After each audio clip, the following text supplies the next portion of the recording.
GK Bangla express চ্যানেলের পক্ষ থেকে তোমাদের প্রত্যেকে ওয়েলকাম। আজকে প্রথম প্রশ্ন রয়েছে, জিএসটি প্রথম কোন দেশে চালু হয়? তো জিএসটি সম্বন্ধে আমরা জেনে নিই। জিএসটি পুরো নাম হচ্ছে গুডস অ্যান্ড সার্ভিস ট্যাক্স। তো জিএসটি হচ্ছে পুরো নাম হচ্ছে গুডস অ্যান্ড সার্ভিস ট্যাক্স। এখানে গুডস বলতে বোঝানো হয়েছে পণ্যদ্রব্যকে, এবং সার্ভিস বিভিন্ন যে সেবা ক্ষেত্র রয়েছে, যেমন ব্যাংকিং সেবা, এডুকেশন একটাও সেবা, এই সমস্ত ক্ষেত্রে যে ট্যাক্স কার্যকর হয়ে থাকে সেটা হচ্ছে জিএসটি। তো জিএসটি প্রথম কোন দেশে চালু হয়? জিএসটি প্রথম চালু হয়েছিল ফ্রান্সে। অপশন নম্বর সি হয়েছে এখানে কারেক্ট আনসার। এবং তোমরা মনে রাখবে যে জিএসটি কোন ধরনের ট্যাক্স, এটা ডাইরেক্ট ট্যাক্স না ইনডাইরেক্ট ট্যাক্স? তো এই প্রশ্নটা এসে থেকে যে জিএসটি কোন প্রকার ট্যাক্স, মনে রাখবে GST one kind of indirect tax, অর্থাৎ পরোক্ষ ট্যাক্স। ইনডাইরেক্ট ট্যাক্স হচ্ছে জিএসটি। এর সাথে একটা প্রশ্ন এসে থাকে যে ভারতে কোন দেশের আদলে জিএসটি চালু হয়েছিল? ভারতে কোন দেশের আদলে জিএসটি চালু হয়েছিল? সেটা হচ্ছে কানাডা। তো কানাডাকে অনুসরণ করে কিন্তু ভারতে জিএসটি চালু হয়েছিল। এবং ভারতের কোন রাজ্যে প্রথম জিএসটি চালু হয়? তো মনে রাখবে যে ভারতে অসমে সর্বপ্রথম জিএসটি বিল কিন্তু হচ্ছে পাস হয় এবং চালু হয়, ঠিক আছে? এবং জিএসটির নানা টাইপ হয়ে থাকে, ঠিক আছে? জিএসটির নানা টাইপ হচ্ছে, এক নম্বর হচ্ছে সিজিএসটি, আইজিএসটি, আর হচ্ছে এসজিএসটি, ঠিক আছে? সিজিএসটি, আইজিএসটি এবং এসজিএসটি এগুলো জিএসটির টাইপ হয়ে থাকে। এবং ভারতের যে সর্বশেষ কোন রাজ্য বা কেন্দ্রশাসিত অঞ্চলে তোমার জিএসটি বিল পাস হয়? সর্বশেষ হয়েছিল জম্মু কাশ্মীর। মনে রাখবে যে সর্বশেষ হচ্ছে জম্মু কাশ্মীরে। এবং এই জিএসটির মধ্যে কিছু রাজ্যের ভাগ থাকে এবং কেন্দ্রের ভাগ থাকে। তিন ভাগের মধ্যে দু ভাগ পেয়ে থাকে রাজ্য, এবং তিন ভাগের মধ্যে এক ভাগ পেয়ে থাকে কিন্তু হচ্ছে কেন্দ্র জিএসটি ট্যাক্সে, ঠিক আছে? এবং জিএসটির যে নম্বরের ডিজিট সংখ্যা সেটা হচ্ছে 15 ডিজিট হয়ে থাকে। এটা প্রশ্ন এসে হচ্ছে জিএসটি নম্বরের ডিজিট সংখ্যা কত? সেটা হচ্ছে 15 ডিজিট। নেক্সট প্রশ্ন রয়েছে, বাতাসের গতিবেগ মাপার যন্ত্রের নাম কি? খুব গুরুত্বপূর্ণ একটা প্রশ্ন, যে বাতাসের গতিবেগ মাপার যন্ত্রের নাম কি? ব্যারোমিটার, হাইগোমিটার, থার্মোমিটার না অ্যানিমোমিটার? কারেক্ট যেটা আনসার হয়ে যাবে সেটা হচ্ছে অ্যানিমোমিটার। অপশন নম্বর ডি হয়ে যাবে এই প্রশ্নের কারেক্ট আনসার। এর সময় আমরা জেনে নেব ব্যারোমিটার যন্ত্রের সাহায্যে কী পরিমাপ করা হয়ে থাকে? বায়ুর চাপ পরিমাপ করা হয়ে থাকে ব্যারোমিটার যন্ত্রের সাহায্যে। গ্যাসের চাপ কোন যন্ত্রের সাহায্যে পরিমাপ করা হয়ে থাকে? ম্যানোমিটার যন্ত্রের সাহায্যে, ম্যানোমিটার। হাইগোমিটার যন্ত্রের সাহায্যে কী পরিমাপ করা হয়ে থাকে? বায়ুর আর্দ্রতা পরিমাপ করা হয়ে থাকে। এবং থার্মোমিটার যন্ত্রের সাহায্যে তাপমাত্রা পরিমাপ করা হয়ে থাকে। নেক্সট প্রশ্ন রয়েছে, স্বপ্নবাস দত্তা, তো স্বপ্নবাস দত্ত গ্রন্থটির লেখককে, খুব গুরুত্বপূর্ণ একটা প্রশ্ন। অশ্বঘোষ, নাগার্জুন, বসুমিত্র না ভাস? কারেক্ট যেটা আনসার হয়ে যাবে সেটা হচ্ছে অপশন নম্বর ডি, ভাস। ভাসের লেখা আছে স্বপ্নবাস দত্তম। অশ্বঘোষ কী লিখেছেন? অশ্বঘোষ, বসুমিত্র, নাগার্জুন, এগুলো আমরা একটু জেনে নেব। তো এখানে তোমরা দেখতে পাচ্ছ যে সমস্ত তোমার গ্রন্থগুলো রয়েছে সেগুলো প্রত্যেকটা ইম্পর্টেন্ট।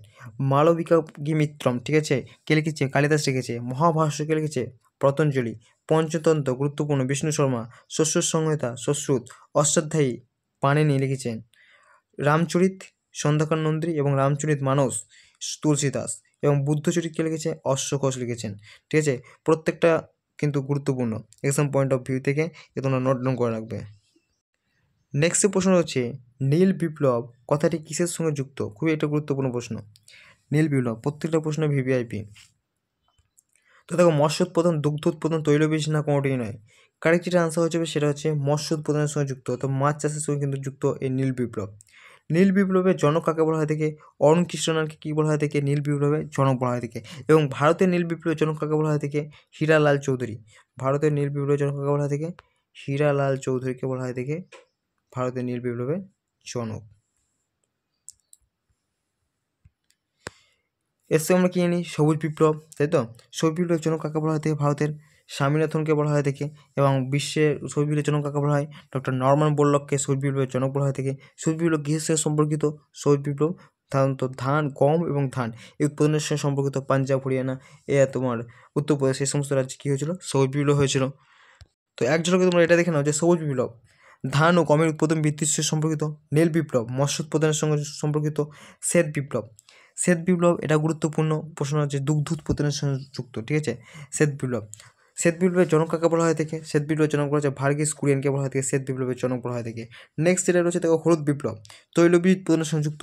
লাল বিপ্লব, টমেটো এবং মাংস উৎপাদন, লাল দিয়ে মনে রাখবে যে টমেটো লাল হয় আর মাংস উৎপাদনের সংযুক্ত হচ্ছে লাল বিপ্লব। গোলাপ বিপ্লব, পেঁয়াজ চিংড়ি উৎপাদনের সংযুক্ত, চিংড়ি উৎপাদনটা দিয়ে থাকে, চিংড়ি উৎপাদন কোন বিপ্লবের সংযুক্ত হলো? সেটা হচ্ছে গোলাপ বিপ্লব। কালো বিপ্লব, পেট্রোলিয়াম উৎপাদন।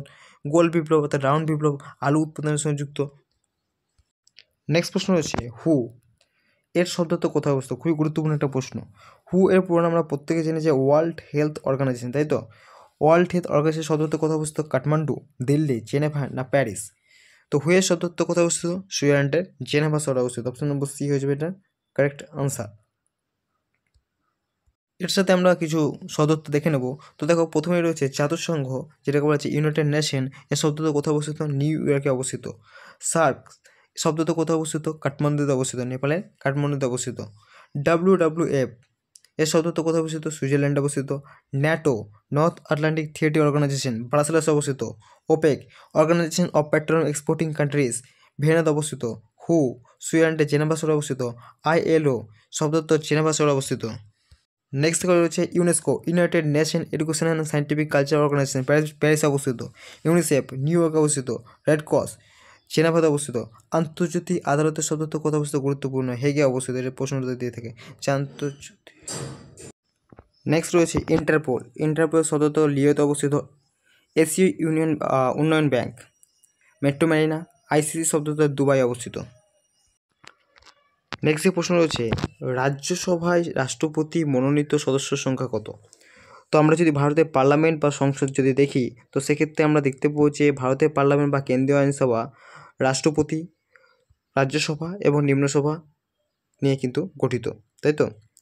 তো রাজ্যসভা যেটাকে বলা হয় থেকে উচ্চকক্ষ বা কাউন্সিল অফ স্টেট বলা হয় থাকে। কী বলা হয় থাকে রাজ্যসভাকে? কাউন্সিল অফ স্টেট বা উচ্চকক্ষ। এবং মনে রাখবে যে লোকসভায় কী বলা হয় থাকে? লোকসভাকে নিম্নকক্ষ বলা হয় থাকে বা হাউস অফ পিপলও কিন্তু বলা হয় থাকে। এখন তো মনে রাখবে যে ভারতের সংবিধান অনুযায়ী রাজ্যসভার যে তোমার সদস্য কত হতে পারে? ম্যাক্সিমাম 250। এর মধ্যে কিছুজন হয় রাষ্ট্রপতি দ্বারা মনোনীত, ঠিক আছে? তো কতজন রাষ্ট্রপতি দ্বারা মনোনীত হয়ে থাকে? সেটা হচ্ছে 12 জন। অপশন নম্বর সি হয়ে যায় এই প্রশ্নের কারেক্ট আনসার। এবং এর সাথে তোমরা এটা মনে রাখবে যে রাজ্যসভা সদস্যদের কার্যকালের যে মেয়াদ সেটা হচ্ছে 6 বছর। নেক্সট যে প্রশ্ন হচ্ছে বিষ্ণু শর্মার লেখা বই কোনটি? একটু আগে আমরা জানলাম যে পঞ্চতন্ত্র, তো পঞ্চতন্ত্র এই গ্রন্থটি লিখেছে কে? বিষ্ণু শর্মা, ঠিক আছে? অপশন নম্বর ডি হয়ে যায় এই প্রশ্নের কারেক্ট আনসার। বুদ্ধচরিত কে লিখেছে? অশ্ব ঘোষ। নেক্সট প্রশ্ন নম্বর রয়েছে বিশ্বের দীর্ঘতম নদী কোনটি? বিশ্বের দীর্ঘতম নদী আমাজন, নীলনদ, মিসিসিপি না দানিউব? কারেক্ট যেটা আনসার হয়ে যাবে সেটা হচ্ছে নীলনদ, তাই তো? অপশন নম্বর বি হয়ে যাবে কারেক্ট আনসার। যদি প্রশ্নটা এরকম থাকতো যে বিশ্বের বৃহত্তম দীর্ঘতম নদী বলতো যদি বৃহত্তম, তখন কোনটা আনসার হতো? তখন যেটা আনসার হতো সেটা হচ্ছে আমাজন। নেক্সট প্রশ্ন রয়েছে কোন ভিটামিন রক্ত তঞ্চনে সাহায্য করে? ঠিক আছে, ভিটামিন থেকে একটা প্রশ্ন রয়েছে। তো ভিটামিন শব্দটি আবিষ্কার করেন কে? ভিটামিন শব্দটি আবিষ্কার করেন ক্যাসিমির ফাঙ্ক। ক্যাসিমির ফাঙ্ক প্রথম ভিটামিন শব্দটি আবিষ্কার করেন, ঠিক আছে? মনে রাখবে। এবং ভিটামিন প্রথমত দুই প্রকার, একটা যেটা হচ্ছে ফ্যাটে বা স্নেহ দ্রবণীয় ভিটামিন এবং হচ্ছে জলে দ্রবণীয় ভিটামিন, তাই তো? এখন কোনগুলো ফ্যাটে দ্রবণীয় ভিটামিন? ফ্যাটে দ্রবণীয় ভিটামিন হচ্ছে ADEK, মনে রাখবে ADEK, এগুলো কিন্তু ফ্যাটে দ্রবণীয় ভিটামিন। এবং জলে দ্রবণীয় ভিটামিন হচ্ছে BCP, ঠিক আছে? এই তিনটে হচ্ছে জলে দ্রবণীয় ভিটামিন। এখন বলেছে দেখো কোন ভিটামিন রক্ত তঞ্চনে সাহায্য করে। তো এই প্রশ্নটা আনসার করার জন্য আমাদের কী জানতে হবে? ভিটামিনটার সম্বন্ধে জানতে হবে, বিভিন্ন ভিটামিনের গুরুত্ব সম্বন্ধে জানতে হবে, তাই তো? তো কারেক্ট যেটা আনসার হয়ে যাবে সেটা হচ্ছে ভিটামিন কে। ভিটামিন কে রক্ত তঞ্চনে সাহায্য করে, ঠিক আছে? এর সঙ্গে তোমরা মনে রাখবে যে ভিটামিন কে যে রাসায়নিক নাম সেটা হচ্ছে ফাইলোকুইনন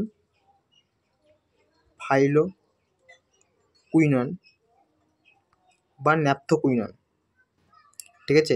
এবং ভিটামিন কে কোন রকমের ভিটামিন? সেটা হচ্ছে ফ্যাটে দ্রবণীয় ভিটামিন। এর সঙ্গে আমরা কী জানি যে ভিটামিন সি, ভিটামিন সি এর রাশির নাম কি? অ্যাসকর্বিক অ্যাসিড, অ্যাসকর্বিক অ্যাসিড, তাই তো। এবং ভিটামিন সি এর অভাবে কী রোগ হয়? স্কারভি রোগ হয়, স্কারভি। আর কি হয়? ঘন ঘন যে সর্দি কাশি, সেটা কিন্তু হচ্ছে ভিটামিন সি এর অভাবে কিন্তু হয়ে থাকে। ঘন ঘন সর্দি কাশি ভিটামিন সি এর অভাবে হয়ে থাকে। এবং ভিটামিন ডি, ভিটামিন ডি এর রাসায়নিক নাম কি? এর রাসায়নিক নাম হচ্ছে ক্যালসিফেরাল, ক্যালসিফেরাল, ঠিক আছে। ভিটামিন ডি এর রাসায়নিক নাম হচ্ছে ক্যালসিফেরাল। এবং এর অভাবজনিত লক্ষণে শিশুদের রিকেট রোগ হয়, ভিটামিন ডি এর অভাবে কী হয়? রিকেট শিশুদের। এবং বড়দের অস্টিওম্যালেশিয়া রোগ হয়ে থাকে।